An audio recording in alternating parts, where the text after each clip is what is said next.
Hola amistades, ¿cómo están? Bienvenidos a un nuevo capítulo de Historia con Maffer. El día de hoy hablaremos de un súper tema, que son los intelectuales revolucionarios. Así que, comencemos. Bueno, fuera de los ya conocidos científicos del Porfiriato, hubo intelectuales que querían ser importantes para la gestación de la Revolución de 1910. Los independientes, como se llamaban a sí mismos, los intelectuales de fuera, encontraron dificultades para avanzar dentro del sistema. Se volvían sobre sí mismos y dedicaban a escribir o a expresar sus ideas acerca de lo necesario, del necesario cambio del sistema que los oprimía. En 1909, un número considerable de independientes fundaron un club intelectual de debate conocido como el Ateneo de la Juventud.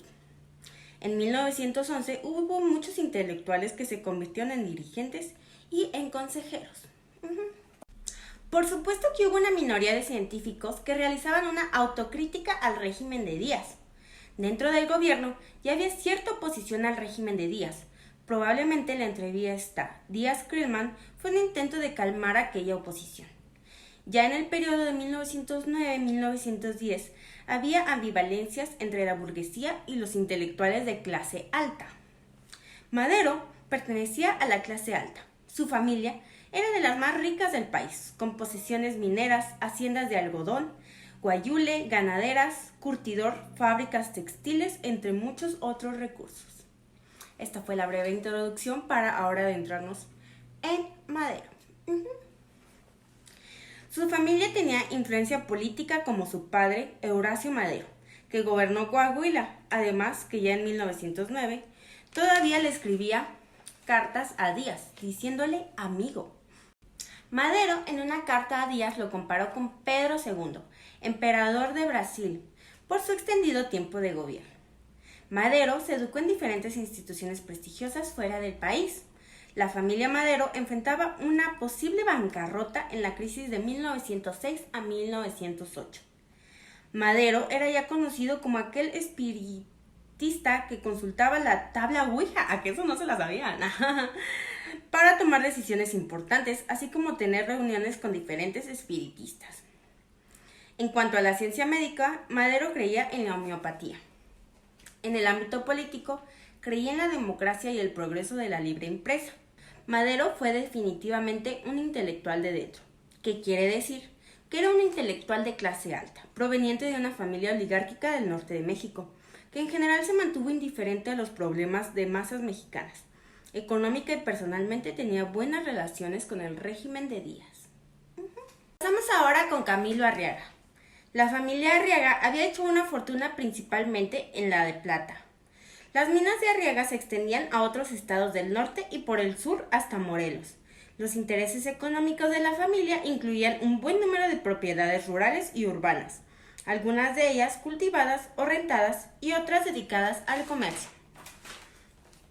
Como otras familias oligárquicas, los Arriaga cultivaban el poder político.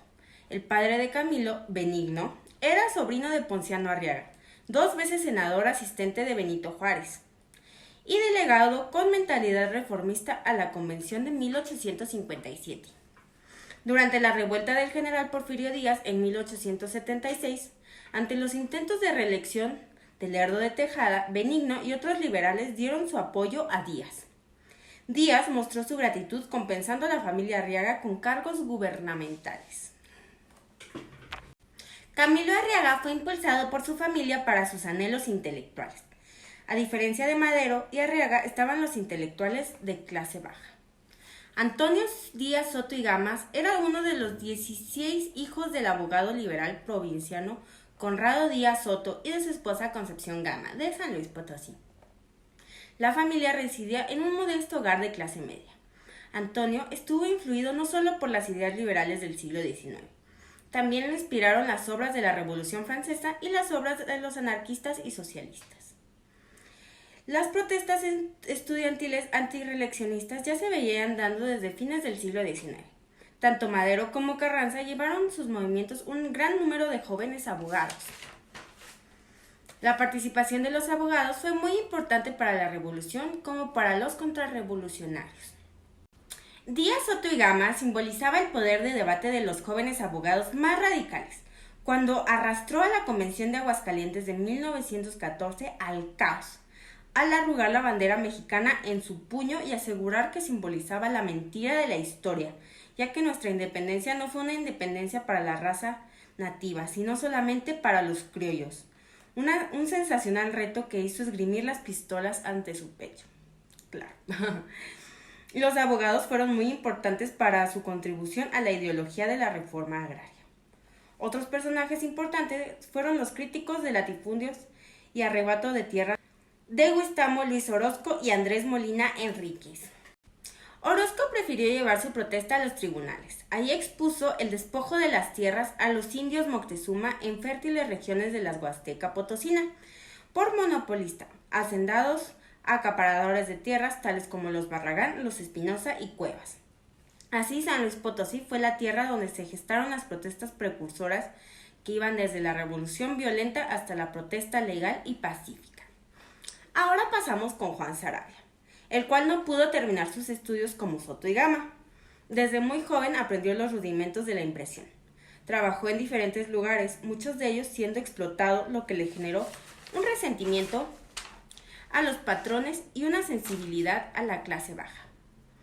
Compartía celda con los Flores Magón, con quienes estuvo comunicando. En 1899, a la edad de 17 años, recibió ayuda económica de Camilo Arriaga. Dejó su trabajo en el gobierno y empezó a publicar El Demócrata, el cual atacaba el clericalismo en el gobierno de Porfirio Díaz, el servillismo, entre otros empleados del gobierno, y las injusticias perpetradas por el Poder Judicial. Cuando El Demócrata cerró en 1900, empezó a publicar en El Porvenir con las mismas tendencias. En 1901 fue secretario del Club Liberal Ponciano Arriaga de San Luis Potosí. Ahora pasamos con Librado Rivera, hijo de un esforzado pequeño propietario de la municipalidad de Rayón, cerca de Cárdenas y Río Verde. Su profesor, Jesús Sáenz, le inspiraba con ideas acerca de Juárez, el liberalismo, la reforma social y la pobreza del campesinado. Con el apoyo del propietario Verástegui, pudo estudiar en la Escuela Normal del Estado. Tuvo contacto con Soto y Gama y Ricardo Flores Magón, con quienes discutieron sobre anarquismo. Poco a poco Rivera escaló hasta ser director de la Escuela Normal. Es poco recordado, pero tuvo participación en el estallido de la Revolución. Y ahora pasamos con nuestro último personaje, que es Ricardo Flores Magón. Su padre era un militar que había luchado con Díaz en la revuelta de Tuxtepec en 1876 y que más tarde fue ascendido al rango de teniente coronel. Después de haber sido arrestado durante las manifestaciones estudiantiles de 1892, quedó inactivo políticamente hasta el 7 de agosto de 1900. Su hermano Jesús fundó la revista Regeneración. Ricardo Flores Magón era de ascendencia indígena. Bueno, espero que les haya gustado este capítulo sobre los intelectuales revolucionarios. Son unos pocos porque pues realmente había muchos, pero estos son algunos de los pocos recordados. Aquí les quise dividir un poco entre los que venían de clase alta y los que venían de clase media baja. Entonces espero que les haya gustado, les sirva. Ya saben, en los comentarios escríbanme si les gustó, si no les gustó, qué opinan, críticas constructivas. Y ya saben, una estudiante de historia para ustedes.